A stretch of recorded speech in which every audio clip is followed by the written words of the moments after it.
अब मजदूरी तो करनी पड़ेगी ना। दो बच्चे हैं, उनकी फीस भी देनी है पढ़ने के लिए, 2 बेटियां हैं शादी के लिए, 1 बेटा है। एक भी गोली भी नहीं देने के लिए हमारे पास पैसा नहीं है। 6500 रुपये सैलरी मेरे को पेंशन दे रही है।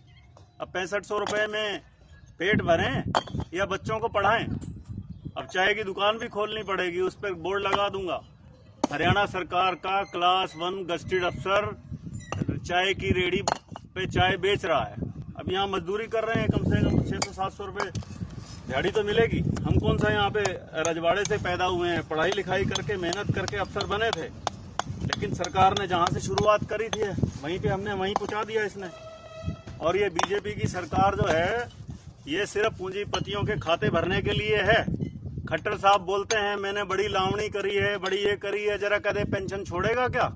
हरियाणा राज्य की उसको इतनी चिंता है, हरियाणा राज्य की उसको चिंता है कि 2030 तक दिवालिया हो जाएगा। और अभी बोल रहे हैं पिछले 3 महीने में हरियाणा ने 7500 करोड़ रुपया जीएसटी का इकट्ठा किया है। एक तरफ से तो दिखाते हैं कि हमारे पास बहुत सारा पैसा है, और दूसरी तरफ दिखाते हैं कि हम दिवालिया होने जा रहे हैं। ये 2 स्टेटमेंट क्या है?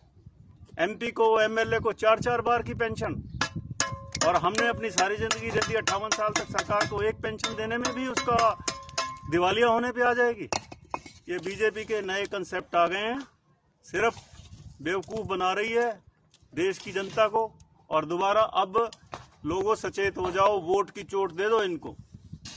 जब तक वोट की चोट नहीं दोगे तो ये सुधरेंगे नहीं। कांग्रेस तो इससे लाख दर्जे अच्छे है, कम से कम मुलाजिमों के ऊपर उन्होंने अपना हथौड़ा तो नहीं चलाया। अपनी तिजोरियां भर लो और देश के नागरिकों को कर दो कमजोर। हमने जहां से जिंदगी शुरुआत करी थी वहीं पे आके पहुंच गए।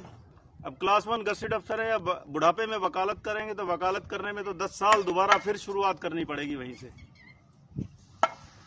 6500 रुपये में अगर मैं बीमार हो गया तो इन्होंने आयुष्मान में भी नहीं आएंगे हम तो, पीले कार्ड भी नहीं बनेंगे हमारे, तो हम कहाँ जाएं?